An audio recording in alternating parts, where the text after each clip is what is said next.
émission de la France. Il est écrit. Jésus répondit, il est écrit, l'homme ne vivra pas de pain seulement, mais de toute parole qui sort de la bouche de Dieu.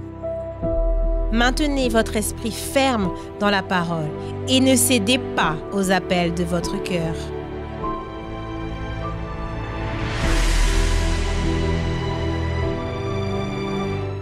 Salut à tous et que Dieu vous bénisse abondamment.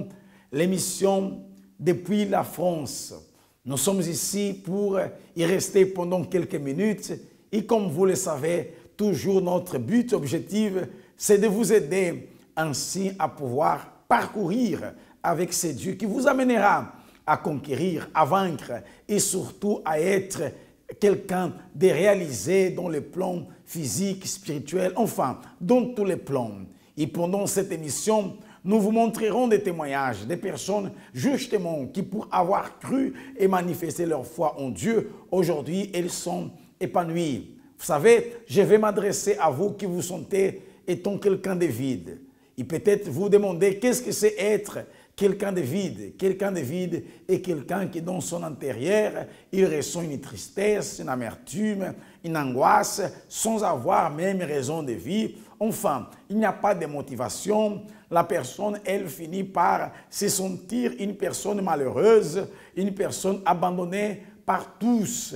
Alors souvent, elle cherche à trouver les refuges sur des personnes, sur des choses pour combler ce vide. Mais lorsque la personne, elle, revient une fois en elle-même, c'est-à-dire quand elle est toute seule ou alors quand elle n'est pas en train de vivre sur les effets de la substance qu'elle aura pris, la personne, elle, revient à nouveau étant quelqu'un de vide. Mais nous voulons vous montrer qu'il y a bien quelqu'un qui remplit ce vide, pour que ce vide ne soit plus jamais. Mais pour mieux comprendre à ce sujet, je vous conseille de rester maintenant attentif, de voir, accompagner ce témoignage. Quelqu'un qui était vide et aujourd'hui, elle est remplie de la présence de Dieu.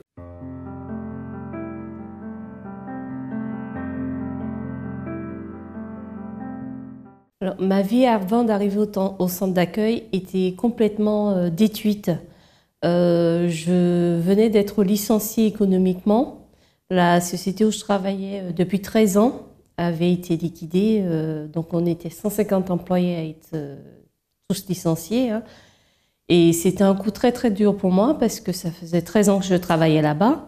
En voyant tout le monde autour de moi déprimé, stressé, se demandant ce qu'ils allaient faire, j'ai commencé moi aussi à déprimer en fait, à stresser, à me demander comment allait être ma vie. En plus, à l'époque, avec mon mari, on commençait à avoir des problèmes.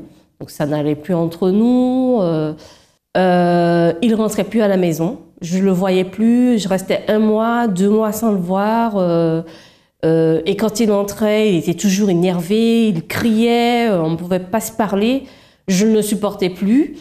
En plus, comme ma famille ne l'aimait pas, donc je me voyais mal aller leur dire bah oui, j'ai des problèmes et tout ça avec lui. Donc je gardais tout à l'intérieur. À l'époque, je pensais même au divorce parce que je me disais bah, ça ne sert à rien d'avoir un mari fictif en fait parce qu'il n'était pas là. Tous ces problèmes, ça a commencé que mon fils commençait à faire n'importe quoi à l'école, commençait à mal me parler d'ailleurs. Ma fille, qui était assez réservée, elle, à l'époque, elle a commencé à sortir avec des garçons. Donc, je voyais l'impact sur mes enfants. Je voyais l'impact sur mes enfants et ça me faisait très, très mal au cœur. Donc, et je voulais pourtant tenir pour eux, être forte pour eux. Mais de notre côté, je voyais qu'ils commençaient à tous les deux à perdre pied et ça me faisait mal. Surtout que nos enfants nous ont toujours connus soudés avec mon époux. Mon mari a toujours été présent pour ses enfants.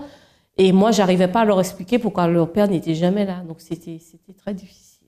C'était vraiment une période très dure. Intérieurement, ça n'allait pas non plus. J'avoue que j'ai eu par moments des idées de suicide qui sont passées vite fait, mais je les ai quand même eu, ces idées, parce que je me disais, avec tous ces problèmes, autant en finir... voilà, je n'en pouvais plus. Surtout l'idée de me jeter en fait sur une voiture.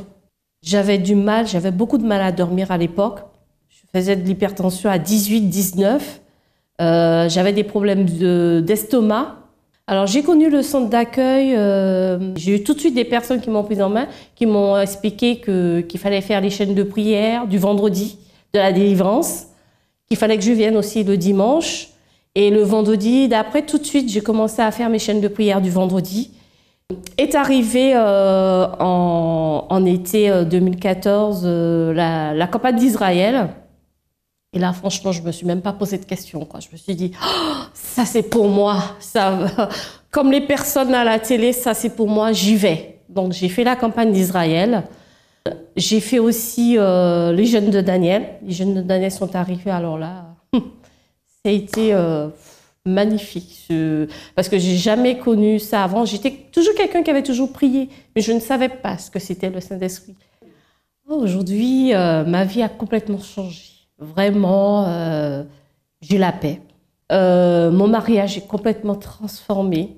J'ai l'impression d'avoir connu mon mari hier, tellement que les choses entre nous ont changé. Il est gentil, il est avenant, il est tout le temps à la maison. Mes enfants, voilà, ils ont changé aussi envers moi. On s'entend, on parle, on est vraiment une famille unie. Voilà, je dois dire. Côté travail, j'avais peur de ne pas trouver du travail. Finalement, Dieu a permis que je fasse, parce que quand je suis arrivée au centre d'accueil le lundi, il y avait eu un propos où on avait dit qu'il fallait qu'on soit la tête et non la queue. Dieu a permis que je trouve du travail à 5 minutes à pied de la maison. Donc, j'ai plus besoin de voiture, j'ai plus besoin de transport. Au niveau de ma santé, je fais plus de l'attention comme avant. Côté spirituel aussi, j'ai vraiment, mais j'ai trouvé, je peux même pas expliquer parce que d'avoir le Saint-Esprit, c'est tellement merveilleux. Les choses, même s'il y a des difficultés, on se rend même pas compte en fait qu'il y a des difficultés parce que la vie est tellement belle, c'est vraiment. Ma vie est merveilleuse. Je suis une nouvelle Lucie, je suis voilà, née de nouveau, c'est vraiment ça, vraiment ça.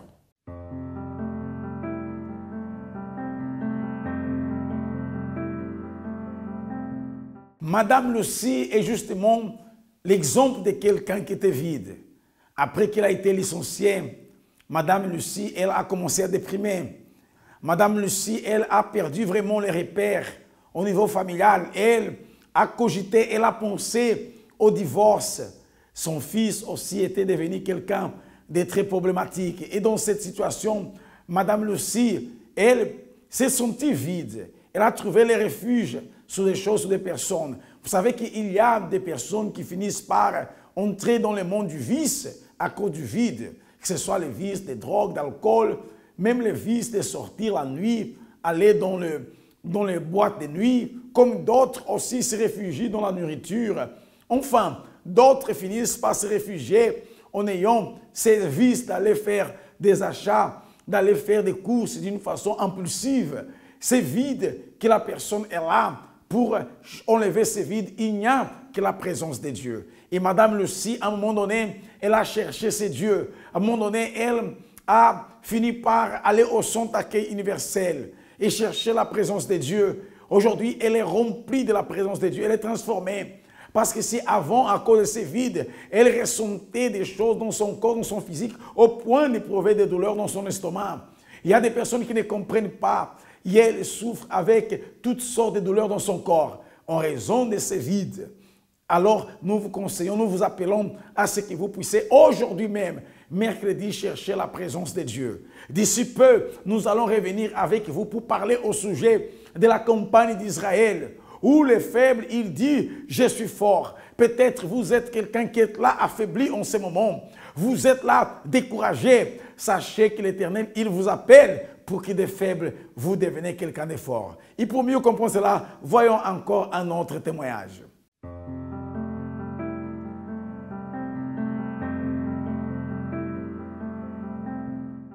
Quand je suis arrivé au centre d'accueil, j'avais plein de difficultés déjà.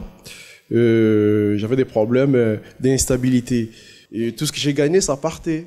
Aucune future, rien dans la vie.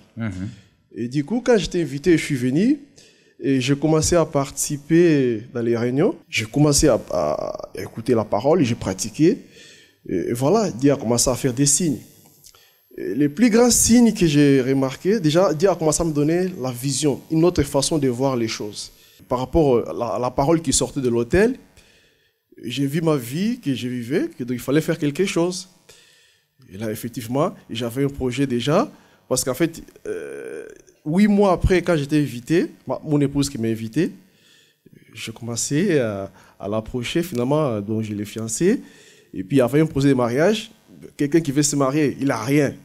Vous vivez en location, donc on partage une chambre pour 5 personnes, donc ce n'est pas une vie. Et donc, il dit, on m'a donné cette vision, non, il faut penser à quelque chose. Il faut que je loue ou soit il faut que j'achète. Mais je n'avais pas les conditions de le faire. Je me suis engagé dans la campagne et j'ai sacrifié pour avoir une maison, ou soit location, ou soit acheter. Quand j'ai fait les sacrifices, c'était dur, hein? Et puis je suis allé, on a fait les papiers.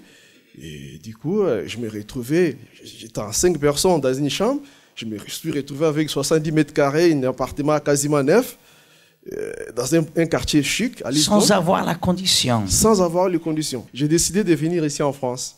En venant ici en France, les premières années très dures, difficiles. Et ma femme, elle était enceinte. Mon dernier fils, quand il est né avec une maladie incurable, drépanocytose. La campagne est annoncée, moi je l'ai terminée, parce que ça me faisait honte ces problèmes dans la famille. Moi je l'ai terminée, moi et mon épouse. 1 mois après, la situation de l'enfant aggravée. Les médecins me disent que non, mais c'est Videra, est-ce que vous avez combien d'enfants? Moi je dis, moi j'ai 3 enfants. Amène-moi 3 enfants.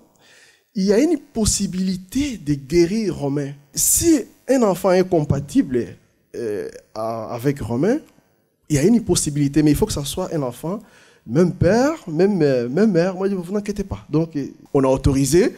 Et donc, les résultats sont là, Romain est là, guéri à 100%, il est en bonne santé. Donc, les médecins, ils étaient même étonnés. J'ai commencé à travailler à mon compte, j'ai créé une société, et les fruits aujourd'hui sont là. Une entreprise qui prospère. J'ai tout obligé à changer d'image, et quand je roule, tout le monde, si je passe, tout le monde, il faut qu'il regarde. Ce n'est pas les matériels, c'est la présence de Dieu qui nous tient. Sans les sacrifices, je ne pourrais pas, parce que je ne pourrais pas avoir l'audace, parce qu'en fait, c'est les sacrifices qui me donnent l'audace. Ça me donne une force de frapper des portes que je ne pouvais pas frapper dans la logique. Et aujourd'hui, vous vous trouvez comme étant un vainqueur, en conquérant, toujours en luttant. Toujours. Les épreuves sont dures, oui. Mais c'est les sacrifices qui parlent le plus fort. Amen. Dieu vous bénisse. Merci beaucoup, monsieur. Vallée de la décision, où le faible devient fort. Que le faible dise « Je suis fort ». J'étais au chômage, je n'avais même pas les moyens de manger. Notre vie était complètement par terre et mon foyer était détruit. J'avais une santé où j'allais à l'hôpital, on voyait rien. J'avais des problèmes spirituels, je ne dormais pas, j'entendais des voix. Je n'aimais plus la vie, j'étais aigrie, je pensais au suicide.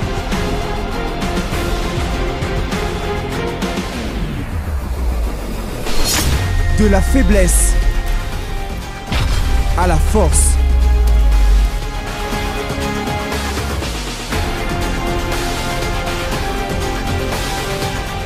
J'ai vu le changement déjà par rapport à mes enfants.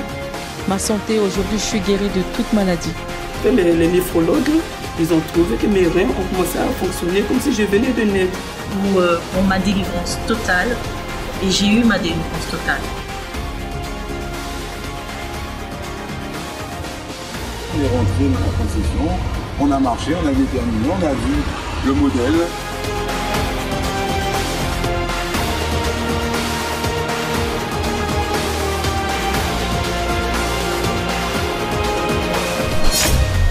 Le jour F. Passer de la faiblesse à la force. Le dimanche 17 juin, à 8h et 10h dans chaque centre d'accueil.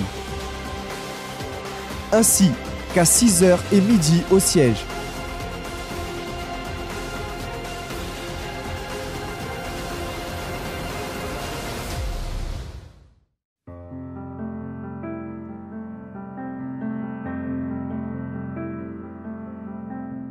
Monsieur Manuel, à cause de tous ces désarrois, Monsieur Manuel, il était quelqu'un qui souffrait beaucoup.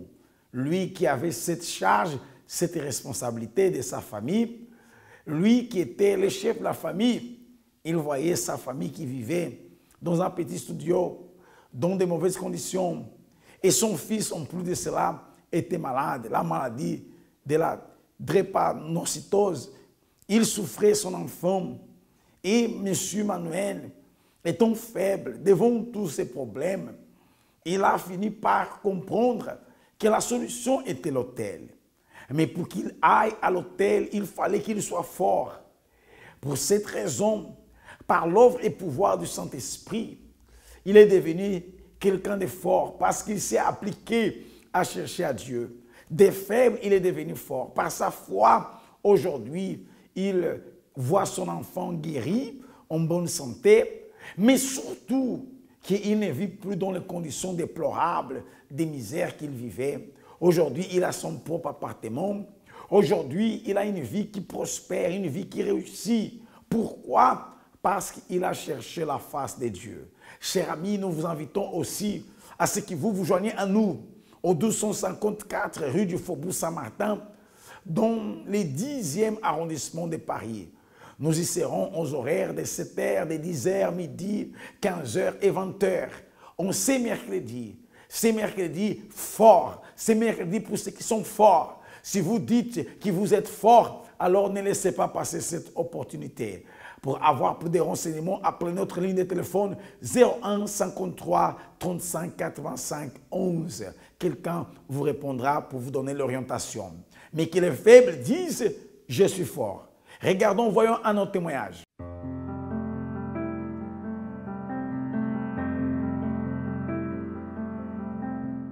Avant d'arriver au centre d'accueil, à l'âge de 10 ans, j'ai été touchée par mon oncle.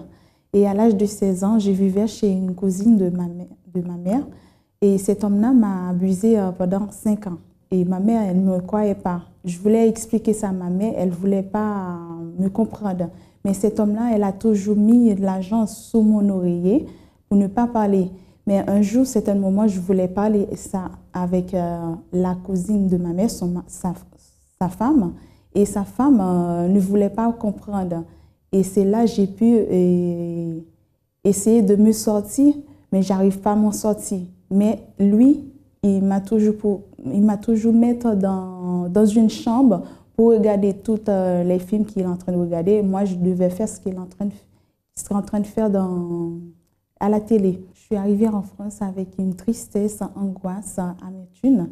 Et après, j'ai beaucoup de haine envers ma mère parce que j'ai pensé qu'elle devait savoir, parce qu'à chaque fois que j'ai donné de l'argent, elle devait me demander où se trouve cet argent-là. Mais elle ne m'a jamais demandé de l'argent. C'est comme si j'ai occupé ma famille pendant 5 ans. Je voulais pardonner ma mère, mais je n'ai pas envie. À chaque fois, j'ai envie de le faire, mais je n'ai pas envie parce que j'ai la haine envers elle. Par rapport à ma fille financière, je n'avais pas de papier. Dès que je n'avais pas de papier, on ne peut pas travailler en France. Alors, j'ai travaillé sur un papier quelqu'un. J'ai acheté un papier, un passeport, à peu près 1800 € pour travailler. C'est un papier français. On a enlevé la photo de la personne, on a mis ma photo. Alors, j'ai travaillé dans un hôtel pendant 3 ans. En travaillant dans cet hôtel-là, et j'ai angoisse, j'ai tristesse, j'ai toujours peur s'il y a de policiers, s'il y a un fouille, tout ça. Je ne voulais pas continuer. Je suis obligée d'aller dire au patron, je démissionne. Quand je démissionne, j'ai arrêté sans papier. Quand je suis toute seule à la maison, je pleure, j'ai toujours réfléchi, voilà tout ce qui est, pourquoi tout ça m'arrive. Est-ce qu'il y a un Dieu vraiment qui peut m'aider? Parce que si je suis en train de chercher pour voir pour combler ce vide, mais j'arrive pas. J'arrive pas à trouver c'est quoi cette angoisse-là, mais il était à l'intérieur de moi-même. Je voulais sortir, mais j'arrive pas. J'ai essayé d'aller trouver des amis pour parler, faire plaire des autres, mais le moment le plus difficile, c'est que j'avais rien du tout pour arriver à m'en sortir. Et j'ai pas de personne qui pour m'écouter. Et même que j'essaye de m'approcher des gens pour parler, ils n'arrivent pas à me comprendre. Parce que même que je dis la personne, on ne va pas me croire ce que je suis en train de passer. J'ai connu le centre d'accueil par une amie à moi. J'ai fait des chaînes de prière pour ma vie spirituelle. Tout ce que j'avais, j'ai vidé dans l'hôtel. Tout ce que j'ai à l'intérieur de moi-même, toute angoisse, tristesse, toute amertume, à l'intérieur de moi-même, toute cette angoisse, ça doit sortir. Parce que je me suis dit que le pasteur, il a dit qu'on ne peut rien faire pour vous, mais c'est à vous de combattre, de sortir là où vous êtes à l'intérieur de toi-même. J'ai participé aux chants de prière parce que c'est là la réponse. J'étais obligée de vider tout ce qui est à l'intérieur de moi-même, mes angoisses, tristesse. J'ai participé aux campagnes Israël. Je demandais pardon, parfois même j'ai demandé à des personnes et il y a des mauvais sentiments qui viennent à l'intérieur de moi-même.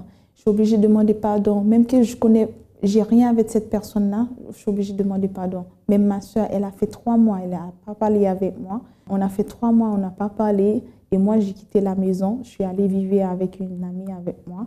Et après, avant que la campagne Israël terminée, je demandais à ma soeur pardon, de me pardonner. Elle ne voulait pas. Et moi, je me suis dit non, il faut qu'elle me pardonne. Elle a pu me pardonner. Pour ma vie financière, c'est transformé totalement parce que je n'avais pas de papier. Maintenant, j'ai un papier. Et je n'avais pas l'endroit pour dormir. J'ai un endroit. J'avais rancune envers ma soeur. Et ma soeur ne m'a pas pardonné. Et moi, j'ai pu pardonner ma soeur. J'ai pu pardonner la personne qui m'a fait du mal. J'ai pardonné à tout le monde. Et ceux qui sont autour de moi, je me suis épanouie. Et j'ai plus de tristesse, j'ai fait plus de cauchemars. J'ai pu changer ma vie par jeûne de Daniel. J'ai pu pardonner à ma famille, pardonner à ceux qui sont autour de moi, ceux qui font du mal à moi-même. J'ai pu pardonner. Et j'ai plus d'angoisse, plus de tristesse. Le centre d'accueil, c'est la source de ma vie.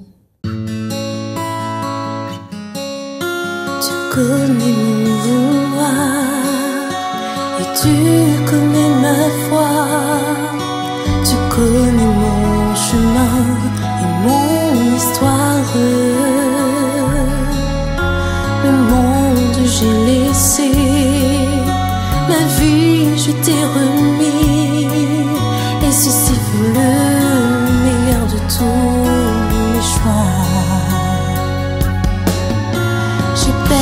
Des ennemis, laissé les illusions. Ils ont dit que je ne supporterais pas. Et dans la solitude, j'ai pu voir que ta main me conduisait au milieu de l'affliction.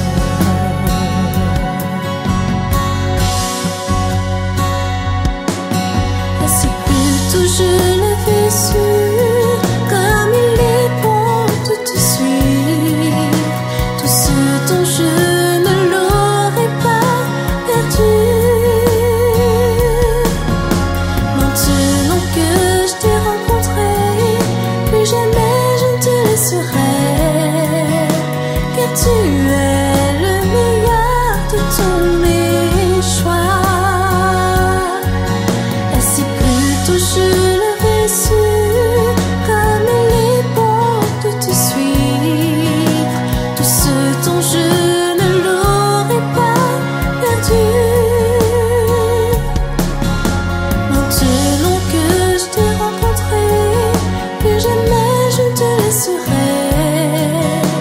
car tu es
Vous voyez que Marie-Micheline, elle était quelqu'un qui portait dans son intérieur la haine. Lorsque nous parlons du mal qui est à l'intérieur de la personne, rien ne peut justifier, même si elle avait été victime des maltraitances, des abus. On peut dire même qu'elle avait des raisons pour pouvoir haïr. Mais Dieu dit de ne pas haïr. Au contraire, Dieu dit d'aimer. Et si quelqu'un vous a fait du mal, pardonnez cette personne. Mais ne laissez pas nourrir dans votre cœur un sentiment de haine, sachant que le Saint-Esprit, à l'intérieur d'une personne, il cherche à habiter dans son cœur. Et il est nécessaire qu'il trouve le cœur propre, sans aucune tâche. Et vous pouvez aujourd'hui, chers amis, participer d'une de nos réunions afin de réaliser cette transformation dans votre intérieur, d'enlever tout ce qui n'est pas bon, ne plaît pas à Dieu pour recevoir le Saint-Esprit. Et comme nous vous invitons aujourd'hui à se joindre avec nous au Centre d'accueil universel Paris 10e, vous pouvez venir par le moyen du métro, ligne 2 ou la ligne 5, descendez là à Stalingrad. Vous pouvez aussi venir par la ligne 7 à Louis-Blanc. Vous êtes notre invité à y participer. Et à l'occasion, nous serons en train de bénir les personnes qui vivent cette foi du sacrifice dans la campagne d'Israël. Vous êtes invités à être avec nous au 254 rue du Faubourg Saint-Martin, Paris 10e, comme aussi dans les centres d'accueil universel plus proches de chez vous. Appelez donc notre ligne de téléphone 01 53 35 85 11 et quelqu'un vous donnera l'adresse afin que vous puissiez aussi recevoir de la plénitude de Dieu. Pour aujourd'hui, c'est tout de notre participation. Nous vous souhaitons à ce que vous ayez une bonne continuation. Que Dieu vous bénisse abondamment et à la prochaine.